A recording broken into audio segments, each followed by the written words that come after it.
To be clear, almost everything exists in the gray area. Aside from the colors themselves, nothing's ever really black or white. Hell, black people ain't even black, and most white people are some shade of peach. But I digress. In nearly every occurrence, there's this side, that side, witness accounts, and then what really happened. Why? Because truth is relative, based on exposure and experiences. It goes greater exposure and richer experiences lead to deeper perspectives and understanding. What I'm offering is information and entertainment, an opportunity for greater exposure and hopefully deeper perspective and greater understanding. To be clear, hashtag the gray area.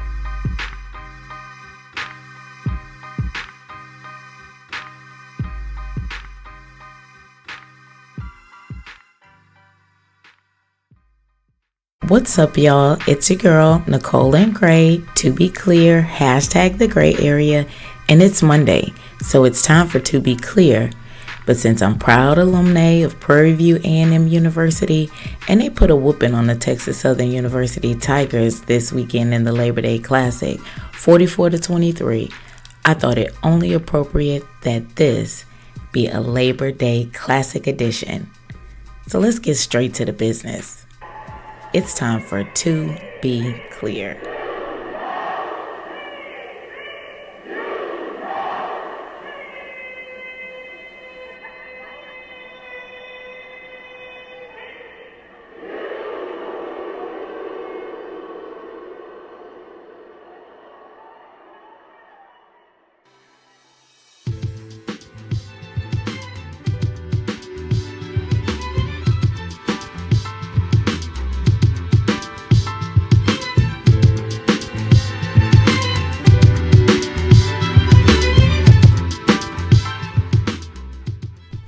To be clear, I am proud to have attended and graduated from one of the nation's over 100 historically black colleges and universities, or as they're more fondly known, HBCUs.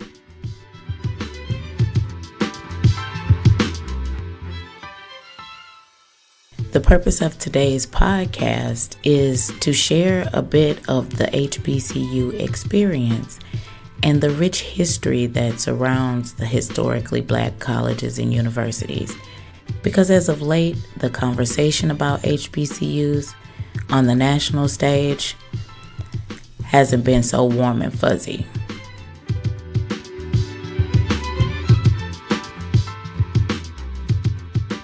"2019 opened with the HBCU community rallying around Bennett College, who then was facing the loss of accreditation due to a lack of funding. When the call was made, many HBCU supporters jumped at the opportunity to give. But for every supporter of the cause, there were also skeptics. Skeptics of HBCU's continued relevance and sustainability. Despite the facts that HBCUs produce 80% of the nation's black judges, 50% of the nation's black lawyers and doctors, and an overwhelming majority of black undergraduates who go on to receive PhDs in science, technology, engineering, and mathematics, questions have arisen regarding the institution's continued relevance, since black students can essentially go to any college that they want, given Brown versus the Board of Education. And in light of the facts that HBCUs have struggled to keep their doors open due to inequities in funding, the questions arise, why don't they just close? The answers to me here are simple. Historically black colleges and universities have a long history of producing citizens who have made great impacts on their communities and the world at large. From names like Booker T. Washington, who graduated from Hampton University in 1875, who was an author, an educator, in fact, the first head of Tuskegee University, and an advisor to presidents, to more household names like Oprah, who graduated from Tennessee State, or Michael Strahan, who graduated from Texas Southern University. Our nation has benefited greatly from contributions that have been made by HBCU graduates. And despite the institutions being founded out of necessity rather than choice, with many of them founded right after the close of the Civil War, the institutions have consistently throughout the years provided stellar educations and a place where African American students can go and focus on their educational pursuits without the worry of racial tension and animosity. Take my HBCU, for example, Prairie View A&M University, which was founded in 1876 by the Texas legislature, which mandated separate higher education opportunities for African Americans. At the time, the school was called Alta Vista Agricultural and Mechanical College for Colored Youth. And when it opened, the school was originally focused on training teachers. But in 1887, it expanded its curriculum to include agriculture, nursing, arts and sciences, and mechanical arts. The school received a land grant in 1890 and in 1919 began offering its first baccalaureate degrees. In 1932, the school began offering its first graduate programs.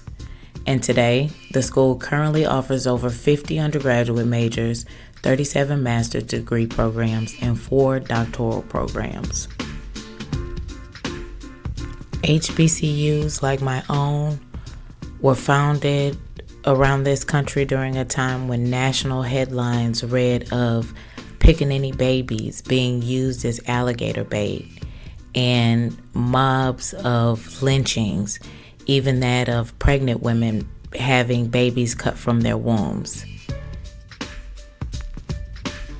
HBCUs were a haven for young African Americans of the time to go and pursue an education without the fear of not only racial tension and animosity, but in many cases, death. And from the date of their founding until the Supreme Court's decision in Brown versus the Board of Education in 1954, historically Black colleges and universities were the sole resource for Black folks to go and get an education. The landmark decision of Brown found it unconstitutional for states to racially segregate public schools. Many questions today swirling around the remaining relevance of HBCUs has to deal with the Brown decision. The fact that there is law that makes it unconstitutional to discriminate against Blacks from attending predominantly white institutions. Some say that with Brown in place, there is no need for HBCUs.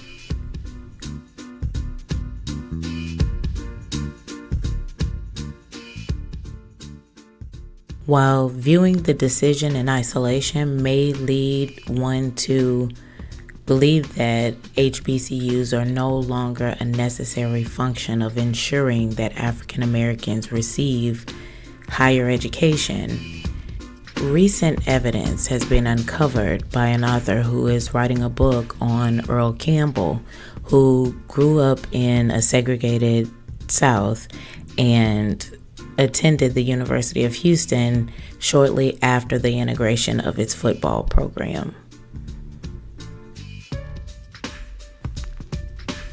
The author's research has uncovered letters that were written by the dean of the University of Texas at the time, H.K. McCone, And some of the letters that have been uncovered, one that was written to the university's president, and another that was written and disseminated to other presidents and deans of other universities in the South, who then were dealing with this new ruling.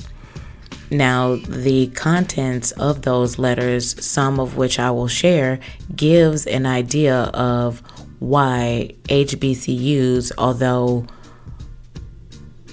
not the necessity of 1876, but still very much needed in order for there to be a place where blacks could go and safely get an education. One of the letters written by Macomb in May of 1954 was addressed to the university's president, and the letter expressed concern about the ruling and having to admit Negro students. And one highlight of the letter that has been a focus of recent conversation reads, "I believe we should give some conversation to the procedures for admitting undergraduates. If we want to exclude as many Negro undergraduates as possible, we could require applicants for professional work not offered at Texas Southern University or Prairie View to first enroll in one of the Negro schools and take at least 1 year of the academic work required for all degrees.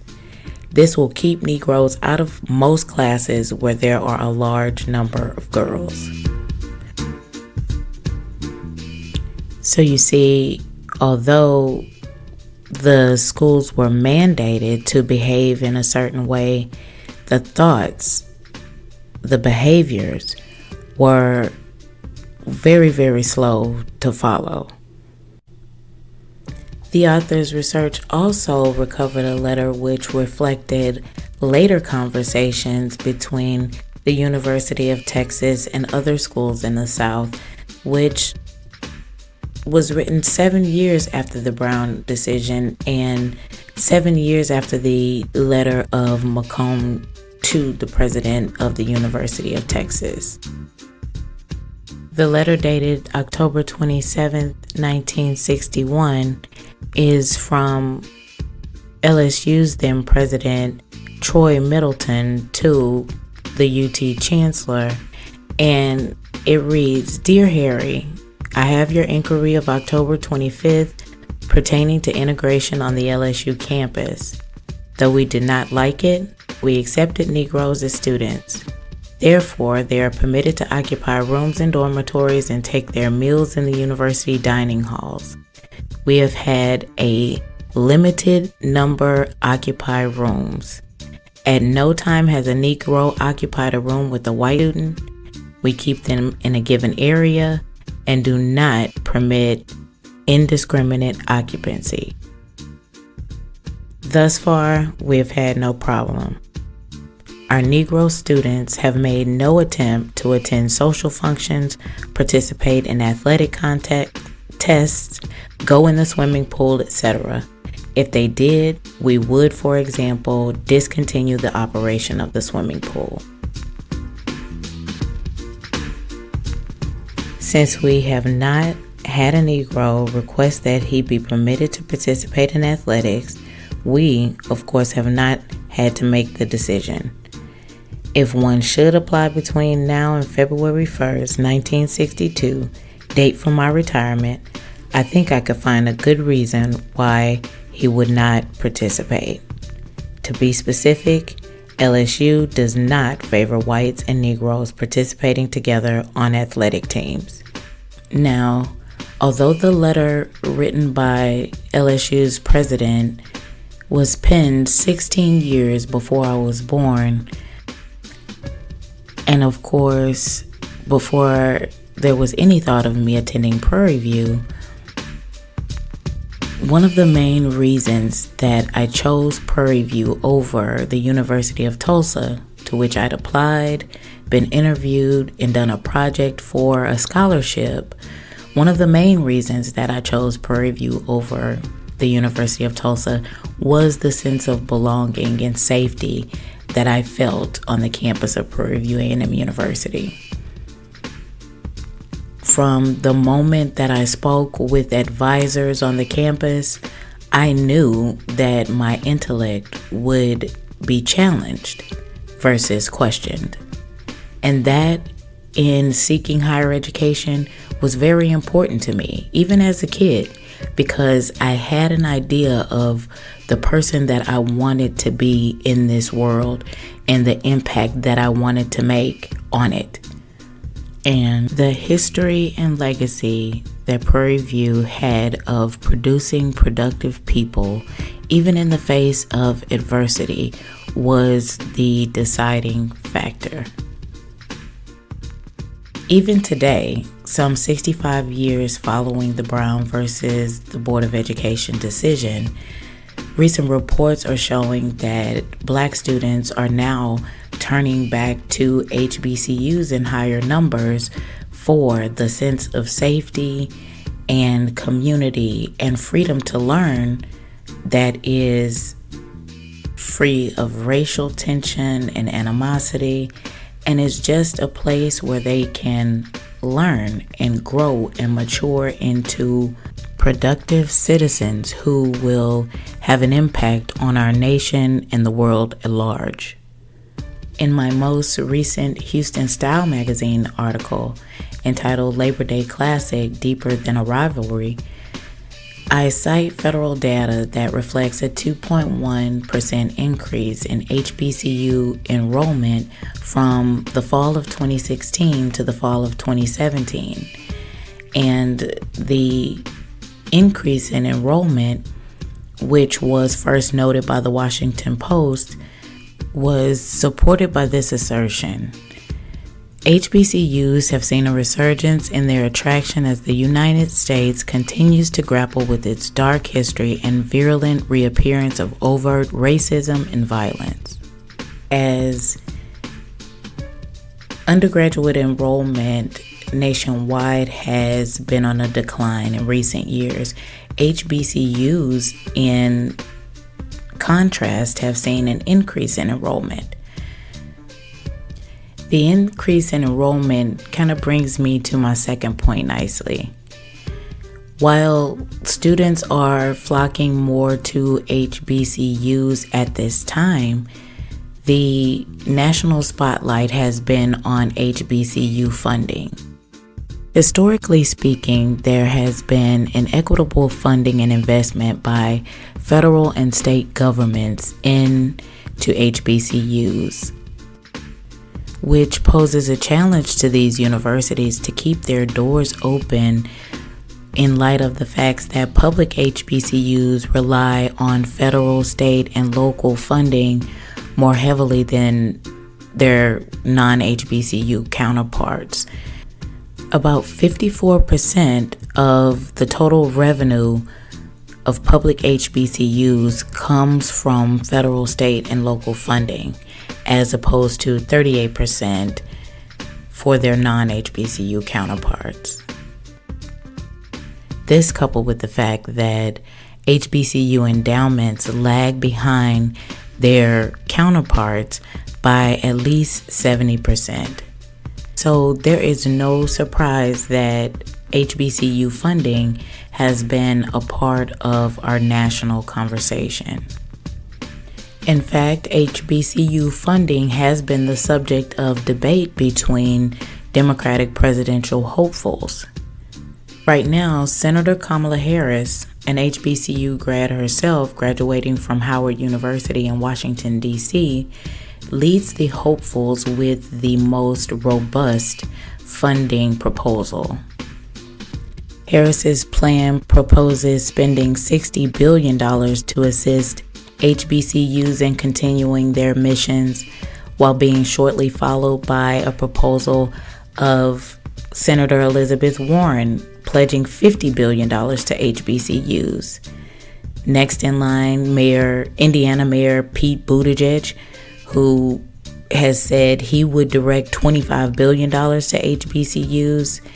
And lastly, our own Julian Castro, who has said he would pledge $3 billion annually to HBCUs. As always, when there are talks of tugging at the government's purse strings, there was always some negative energy to follow. In rebuttal of these ambitious plans that have been set forth by Democratic hopefuls, there have been those questions, the questions that I posed at the beginning of the podcast. Why are HBCUs still relevant following Brown? And if they can't maintain their funding, why is it the responsibility of the American people as a whole to chip in? Fortunately for us, alumni and supporters of HBCUs, the four presidential hopefuls that I named, Harris, Warren, Buttigieg, and Castro, they've decided to lead this national conversation. So I can expect to hear much of the information that I've shared with you today in those conversations as they make the argument for our nation to continue to support our beloved HBCUs.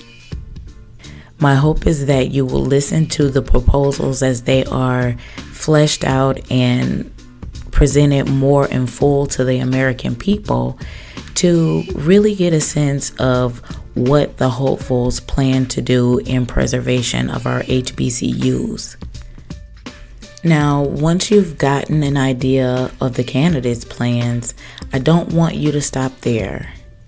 Because, like I've said before, and as I do in my Houston Style magazine articles, now is the time for us to look at the situation with an eye for opportunity. Now, this weekend, I had the opportunity to attend Prairie View A&M Foundation's third annual fundraising gala. The gala coincided with the Labor Day Classic weekend as a weekend where alumni are hype and repping their schools to the fullest. And the message of the gala was one that was very poignant. It was 10 years of growing greatness through giving. The foundation that put on the gala has been giving back to Prairie View as a collective for 10 years.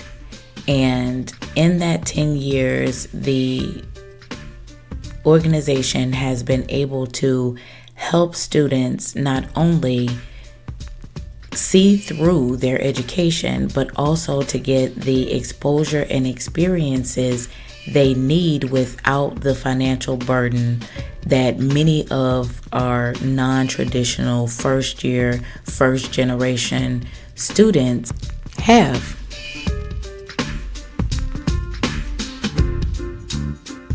The gala's keynote speaker was the university's esteemed president, Dr. Ruth Simmons, who spoke in the stead of Dr. Maya Rockeymoore Cummings, wife of Representative Elijah Cummings, who unfortunately had to cancel at the last minute.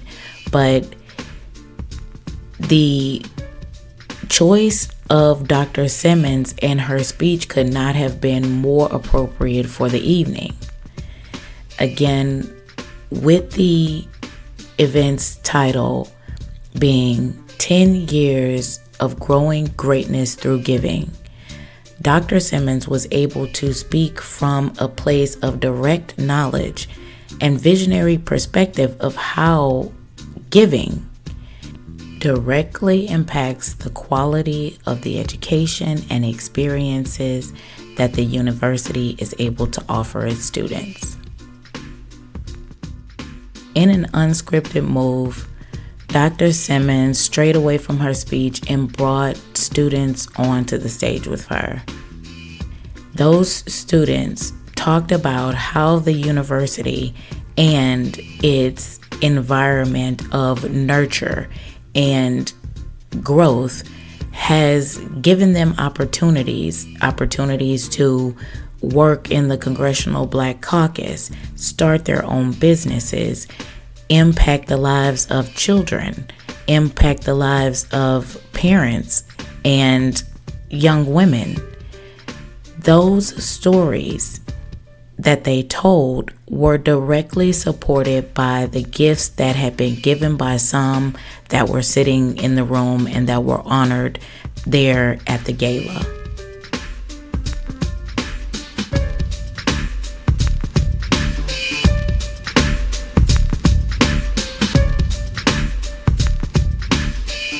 Which brings me to my conclusion. As we ride the wave of the hype that was created by the Labor Day Classic, and we get ready for the even more notorious HBCU matchups, I want us to all, as HBCU grads and supporters, students, affiliates, to take the opportunity to give back to the institutions we so love.